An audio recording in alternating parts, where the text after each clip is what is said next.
Welcome to Read Between the Lines, a book podcast. I am your host, Molly Southgate, and today I'm interviewing Christy Nicholas. So, Christy, how are you doing today? I'm doing well, thank you. How are you? I'm doing great. So, can you tell me about what you've written? Well, I've written 2 travel guides, one on Ireland and one on Scotland, a 9-book historical fantasy series called the Druid's Brooch, which is set in Ireland, a paranormal adventure called Call of the Morrigu, a retelling of an Irish fairy tale called The Enchanted Swans, a time-slip romance called Past Storm and Fire, a time travel adventure called Time Tourist Outfitters, and a contemporary romance based on my parents' 30-year search for true love, which is called Better to Have Loved. And it's on sale right now for 99 cents. Well, that is so amazing. You've written a lot. Wow. So actually, circling back to the one about your parents, how did you go about writing that? It was my first novel. It's what actually inspired me to start writing novels to begin with, because the story had to be written. The basics of the story is that my mother and father fell in love and had a mad, passionate affair back in the 60s, as you do. Mm-hmm. He went back to his wife, and without knowing that my mother was pregnant. Oh. So she raised me as a single mom. And when I was about 9 years old, I started searching for him. When I was 30, I found him. So 21 years of searching. He had been divorced. He had no idea he had a child. He was thrilled. He and Mom got back together, and they got married on the Starship Enterprise in Las Vegas and got married and are living happily ever after. So I had to write that. Oh my gosh. As you're saying this right now, you can't see me, but I am like, my jaws dropped. Like, that is the best story. Wow. So how did you, and that's such like a big undertaking too, because it spans so long. The trying to extract data from my mother's 30-year memory was challenging. Yeah. So I made a lot of stuff up because I novelized it. Yeah. I made it into a novel based on a true story rather than an actual memoir. And the first time I wrote a sex scene, it was my own conception. Well, so that had to be awkward. If I could do that, I could do anything. Yeah. I mean, like, yeah. I actually knew some particulars about it. I knew that they used a B&B bathroom because both of them shared their rooms with other people and they had no other place to be private. Oh my. So, there's fuel. Yeah. But wow, that is so incredible, because on your website I had read that you wrote something about your parents' love story, but I thought that you meant that you just drew inspiration from their love for other novels. Wow. Well, my mom was a hippie. She went to Haight-Ashbury in 1967 and hung out there in the hippie scene for a while. And she went to London, and she went to Scotland, and she went to Denmark and Spain. So she was a globetrotter. Wow, that is so incredible. So when you were writing it, did you write it from like your perspective or perspective looking back? And how did you make that decision? I did both. I didn't make a decision.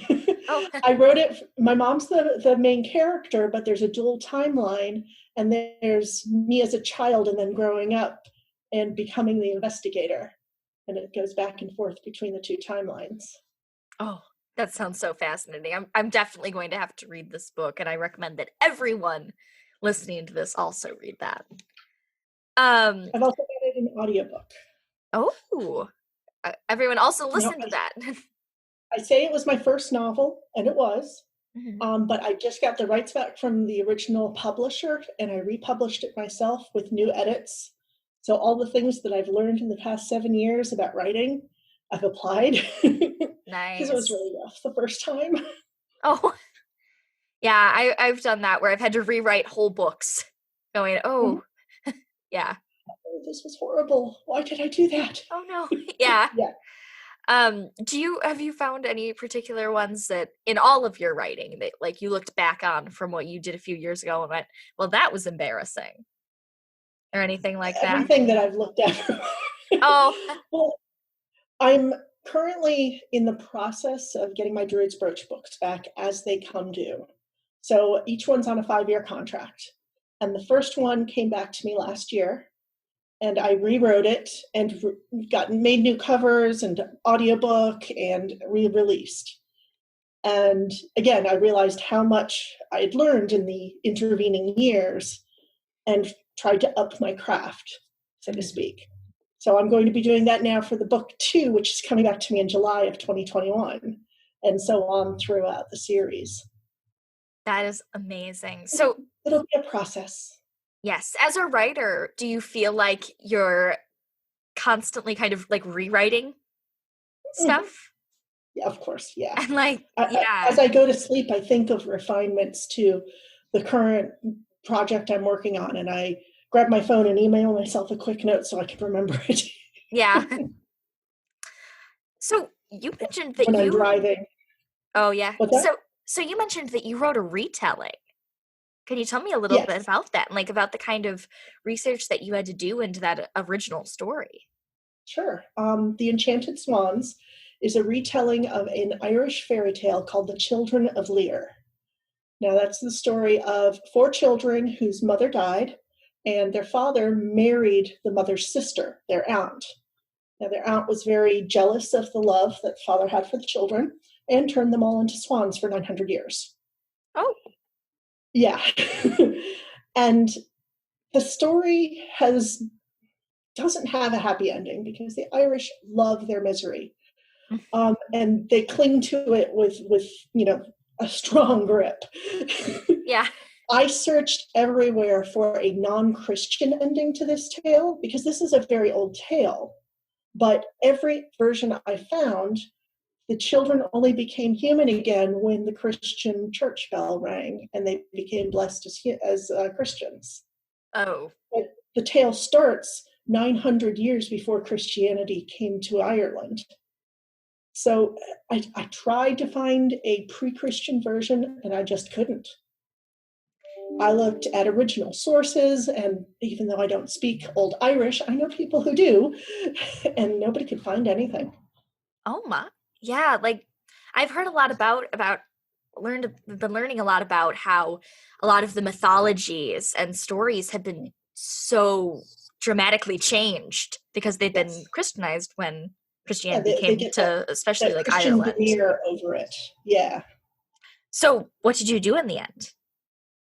In the end, I did have the Christian element, and they did turn back into humans with the Christian help, but it was both a help, in my tale, it was both help of the Christian and the pagan magic combined. They both had to be there in order for the curse to break. So I made it a cooperation. That's a clever way of doing it. I like that you preserved both tellings in a way. Like, yeah.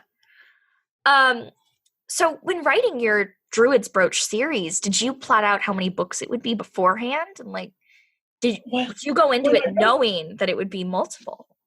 When I wrote the first one, this was the first book other than my parents' novel that I'd written. And my parents' novel was set in the 60s, which isn't my favorite time period. But I love Irish history. So I thought, okay, this is my chance to shine. I get to write about something I love. And I started researching it, and I had fun writing it. And then I thought, I want more.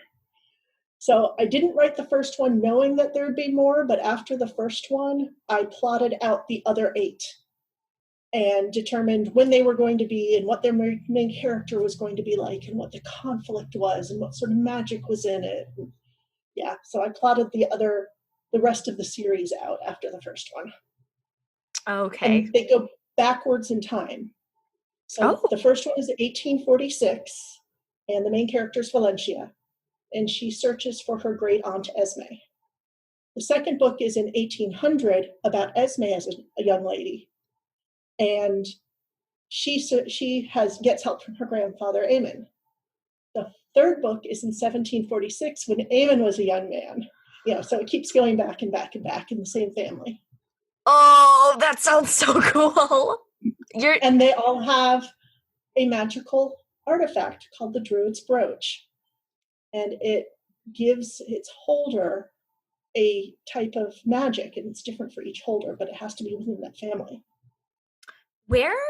How was the decision-making process in making the books go backwards? Because that's such an interesting thing that I don't see very often. Well, after I wrote that first book, I decided I wanted more, but in 1846 going forward, I didn't see all that much forward, and that character had played out. She'd done what she needed to do. Mm-hmm. So I decided that Esme was an interesting character. Let's see what happened to her. And so, that's where that idea was born. And I wanted to get to the origin of the Druid's Brooch, which is book 9. Oh. Where it all came from, how it came to be. Oh, that sounds so fascinating. So you've mentioned before, like looking in your like about sections on your website, that you are an artist and that like your family has a lot of art in it. How did you blend like your roots in that world into your writing? I try. Well, when I was growing up, my mother's an artist, my grandmother's an artist, great grandmother was an artist. I grew up with my mother and my grandmother, and with my grandmother being an art teacher, I was exposed to a lot of creativity. We sculpted, we drew, we painted, we did needlepoint, we did calligraphy, we did all the things. Mm-hmm. So when I was growing up, she taught me how to look at the everyday beauty, how to look at a leaf that's fading in the autumn and see the colors, how to see the rain or the mist coming up from the rain and see how beautiful it is. And when I started getting into photography, that just intensified more because I was looking specifically for things I could capture and share with other people. So when I was writing, I discovered that I have a very cinematic way of writing. I love setting scenes and painting a vivid picture with my words. Mm-hmm. And a lot of people who read my stuff say that I'm very cinematic, that they can picture exactly the scene in front of them. And that's how I see it. When I'm writing, I see the movie in my brain, and I'm just transcribing what's happening. Oh, I do too. Yes. Yeah. And you know what I mean. Yeah, definitely. I wonder if anyone else experiences this, please write into the show and share it with us.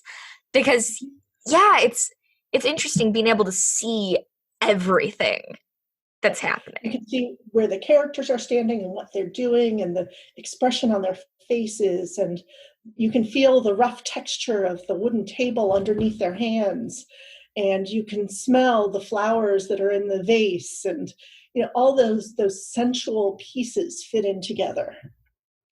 When you see something so vividly like that, do you ever feel like the characters can move of their own accord within your story? Characters elbow their way into the story when I'm not even looking. Do you ever get frustrated by them? I'm like, no, you're not supposed to do that. Well, I'm a planner, which means I plan out my scenes, my acts, my everything, fairly. Every scene has a descriptor as to what happens in that scene. Now, when I'm actually writing the scenes, one scene can become 8 can become 1. A new character can come in that I didn't even expect to be there and take over half the book. That's exactly what happened with Past Storm and Fire. I was a third of the way through the book when this character, one of the antagonists, the antagonist's mother, who I didn't even consider before, she was there, and she gave the main character a charm to protect her from attack, and she became a mentor. I didn't know she was going to be there. Oh, yeah. I always find that phenomenon so interesting because a lot of the authors that I've interviewed on here have had that same thing where it's like the characters just do what they want. Yeah. Get back in your box. Yeah. They never do. Um, so can you share any tips on striking the balance between history and fiction when writing historical fiction? That is something I struggle with every single book. Um, Now, I write fictional characters in a historical world, as opposed to Sharon K. Penman or Elizabeth Chadwick, who writes historical figures in a historical world. They write about, Henry VIII and William Marshall, and people whose names we recognize. I write people I've made up that might interact with a historical figure, but they're not the main characters. Mm. So that gives me a lot more leeway as to how my characters will act. However, I do exhaustive research as to where they are, when they are, what they'll eat, what they'll wear, how they'll act. None of this 20th century attitudes in 12th century Ireland. Yeah. There may have been one or two, but it was not normal for a woman to, speak out against her husband or run away or, things like that. It was just, I realized that it's difficult to have sympathy for somebody in a different society with a different sense of mores and values, but that's what historical fiction is. It's seeing that other world and seeing how other people deal with that society, with that time period. And it helps give us a perspective on what we take for granted, I think. And how far we've come, too. Yeah. And in some ways, how far we haven't come. Yeah.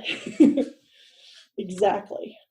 So there is a name that we use in modern day called Tiffany. Mm-hmm. Everybody knows a Tiffany, right? There's even a jewelry store. It's not a modern name. In ancient Greece, they had Theophania. And even in the 12th century, they had a Tiffany with an IE on the end in France, in the records. It's an old name. Usually girls being born near the Feast of the Epiphany were named Tiffany. But if I put a Tiffany in the 12th century, my readers would say, oh, that's such a modern name. I was just thrown out of the book. It's unbelievable. Yeah. But it's historical. It just doesn't seem historical. It doesn't have that feel to it. So people won't believe it. So when you're writing, do you try to avoid those things or do you try to stay as accurate? I try to make it a non-issue. Most of the names that I choose, like for 12th century stuff, because I have 3 of my novels are set in the 12th century, I look through the records of ancient Ireland to find people who actually were named in the records so that I have real names.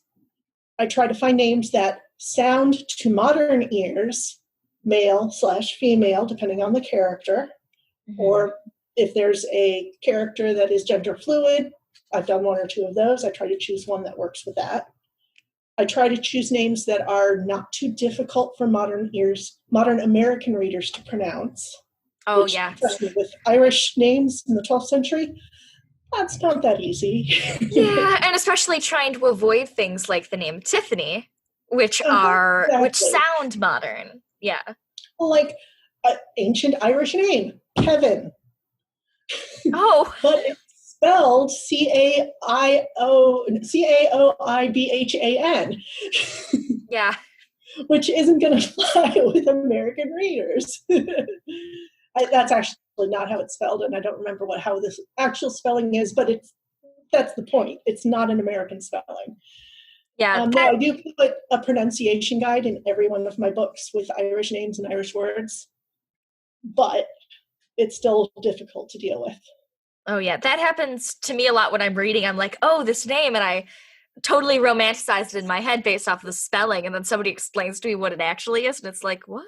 Oh, well, that's a normal name. I remember growing up reading Anne McCaffrey's Pern books, Dragon Riders of Pern, and my favorite character was Menali. And then I met Anne McCaffrey, and she said, no, it's Manali.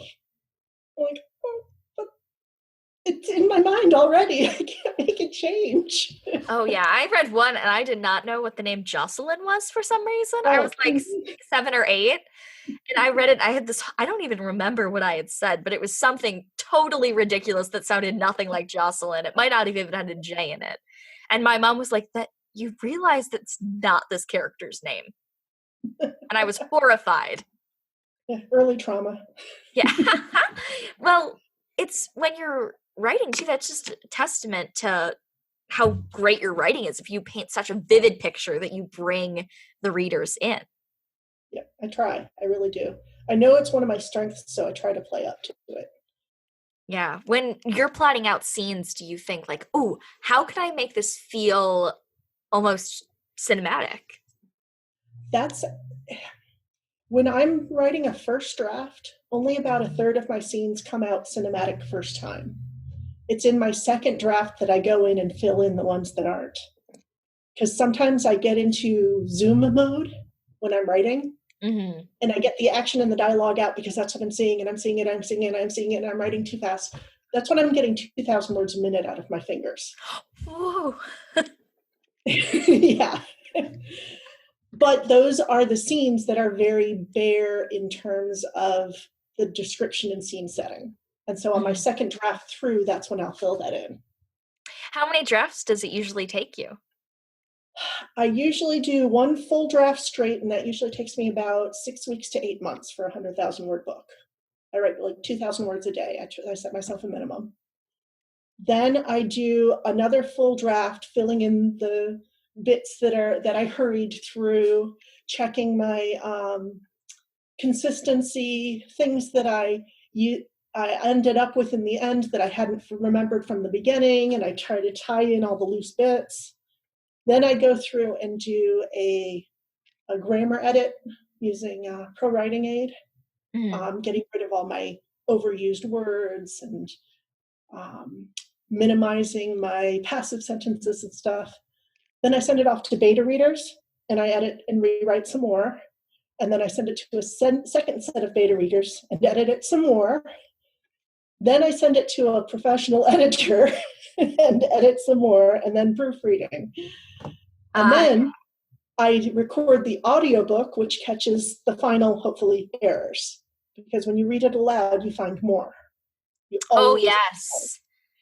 Yes, reading aloud is the hardest thing too, because have you ever found it where you're like, "Oh my gosh, this is the clunkiest sentence," yes, but you had no idea when you were writing it? exactly. Because when you read it out loud, it's a completely different process. Yeah. And I figured if I'm going to read it aloud to catch the errors, I might as well record while I'm doing it. Yes. Um, okay, so unrelated, but when you travel to Ireland, do you find that it inspires your writing? Oh, absolutely. I I've been there 5 times. Supposed to go a sixth time in last May, but that didn't happen because of COVID. And even the first time I went there, as soon as I got there, I felt completely at home, completely grounded. Um, every place I go, every person I meet, every historical site that I visit gives me more ideas. And even though I visited before I started writing, because I only started writing about 7 years ago. Yeah, uh, uh, Better to Have Loved, I started writing 7 years ago, and 7 years ago was my last visit to Ireland. So I'd been 5 times before that. I still use the places I visited in a lot of my stories because it's so much easier to visualize where everything is in relation to itself, other things, if you've actually been there. And Google Earth is great, but it can only do so much. Yeah, definitely. Um, since you said that you felt like this connection to it immediately, Mhm. does that Absolutely. help you like when you're writing your stories knowing like these characters have this as their physical home, but like for you like when you were there it was like almost like a spiritual home kind of Yeah, I could like absolutely get behind that idea. Ireland is a place that captures my imagination. And because I use my imagination to write, it's the safest place for me to write about. Does that make sense? Totally. Yeah. Now, I have written other books in other places, Scotland, Iceland, Maine, even Mali, Yeah. Toronto. Um, so you've written travel guides for Ireland and Yes. Scotland as Mhm. well. Can you tell me a little bit about the research process you had to do for those? Well, as I said, I've traveled several times, including to Scotland, England, Wales, and Iceland. And every time I travel, I write a very detailed travelogue. Every time I sit down to eat, I write, who I met, what I ate, what rocks I tripped over, my impressions, what problems we had, what joys we had, etc. And I'd always been doing this, and I wrote them both for my own use later so that I can remember these things, but also to share it with other people. And then I started giving advice to other people for their trips to Ireland, and I decided to write up a guide and took a lot of the information that I'd gathered from my various trips, did a lot more research in places that I hadn't been in Ireland, and wrote together a couple guides. Now, it was very coincidental that at the same time I'd made Facebook friends with somebody, another author, who used to be a travel guide in California and now lived in Ireland and had just started a small press publishing firm. So she was willing to take my hand and guide me through the process and help me publish my travel guides. That is so awesome. So you mentioned very early on in this interview that you've written romance before, and like you've written like the one like with your parents and stuff like that. How do you create characters knowing that you want them to be together in the end? That's hard because I don't consider myself a great romance writer. I don't read a lot of romance because a lot of it to me is very uh, cheesy and contrived, Mhm. and that annoys me. I like the more realistic ones that where they bump their heads when they lean into kiss and Oh yeah. things like that. um, and that's what I tried to do with mine. I tried to make it slow burn. I Oh don't, yes. Slow burn sounds not love great. at first sight or anything like that. I try to throw in problems and conflict, but not just, they didn't tell me something and therefore now we are fighting forever. Um, it was especially difficult with the Past Storm and Fire one, the Time Slip romance, because there were really several romances going on. The main character is in modern day Miami, and she's writing about a character in Iceland that she's kind of projecting herself into. And the Mhm. Iceland character is in the romance with two brothers in a triangle. But the person that's writing it is in a bad marriage trying to get out and ends Oh. up meeting somebody that's helping her research that is very much like the person that she's writing that's her character's in love with. So it's kind Oh. of Oh, that's really interesting. But I could imagine that that would be tricky to try and write and make sure, like, what. how would you go about making sure they were different enough, but still Yeah. similar? And she even calls out the fact that she had written this character before she met the researcher, and they look very similar and their names are almost exactly the same. Oh. But she wrote him first. Oh, that's cool. Now, in the book, she is researching this character that she wrote, and she realizes that it's a real character, a real person, a historical person. But the character she's projecting herself as, she didn't realize existed. She finds her own character's name on a gravestone, married to this guy.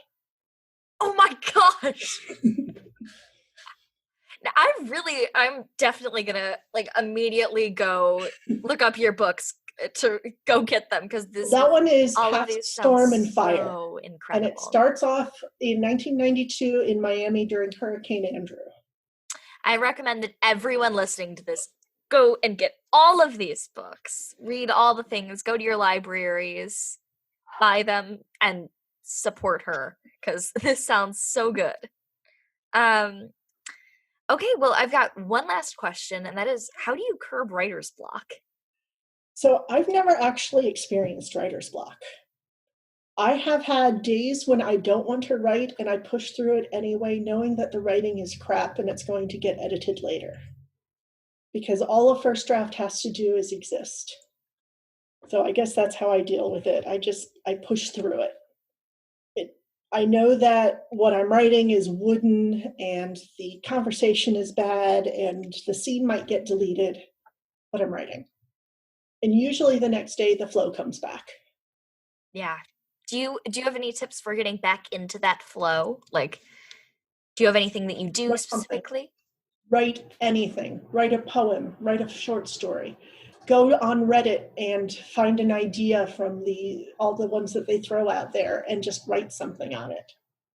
I actually saw an idea today that I saved in my idea file because I want to write it. Oh. And it's about let me see if I can pull up it was either a Tumblr blog or a Reddit, it was Tumblr. Cafes don't have clocks because they are timeless spaces. There's a cafe in my town called Time, and it has clocks all over the walls, but none of them are the same or the right time. That cafe is an entry to the fairy world. Do not eat or drink fairy food, but have you tried their lattes? These are different comments. And then it goes on to talk about how a cafe is fine because you're exchanging something, and the whole thing about taking a fairy food is taking a gift and therefore having an obligation. But if you take a free sample that they offer, that's something else. So now I want to write a set of short stories set in this Fae cafe. Well, that sounds incredible. Now I want to go to the Fae cafe. Yeah. And this is like right up my alley. This is like urban fantasy set. I could set it in Ireland. Oh, that sounds so cool. And Tumblr always has the best ideas. Yeah. Well, Time First Outfitters was actually out of two different Tumblr posts that inspired me. Oh. And one of them was, why is it always a teenage chosen one saving the world? Why not a grandmother with knitting needles going on crusade? Someone with life skills. So I made a... Oh, I never thought of that. And then the other one was talking about, nobody ever talks about the people who have to give the time travelers costumes. You've got this woman running a costume shop. They said, 16th century Elizabethan? I'm going to need 3 weeks notice on that, Karen. Do you have any idea how long it takes to make ruffs? Or really hand-painted silk kimono? Well, I know what I'm going to be doing all night.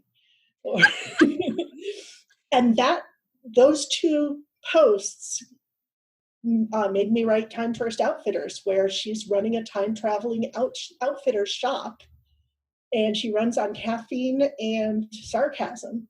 And she's a 55-year-old woman with life skills, and she has to come out of retirement and go on another time mission because all the other time agents are getting ill with a plague.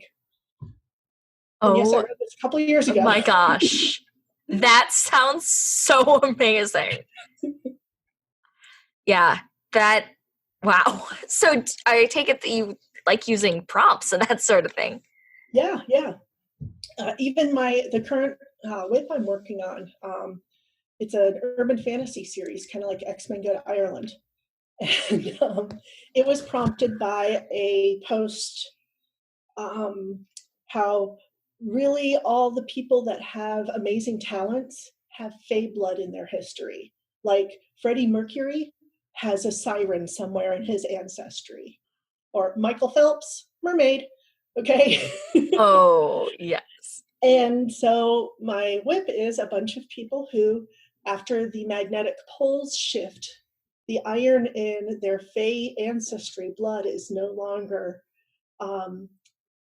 held back. Or the Fae blood is no longer held back by the iron in the world because of this magnetic pole shift.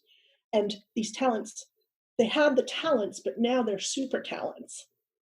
So Michael Phelps becomes a merman in a couple months' time. Oh my gosh. And so you've got a bunch of people with these burgeoning powers, and there's protests against them, and there's a pure earther movement. Oh And no. so they all run to Ireland, where there's a much higher percentage of people because their Fae tradition is so much stronger and so much more recent. And so there's 40% of the people in Ireland have these talents, whereas 10% is the rest of the world. This sounds so incredible. Like all of these ideas that you've been saying are like right up my alley. I'm totally going to go and I want to read all of this. Well, this one, I've only written 1.5 of the trilogy so far.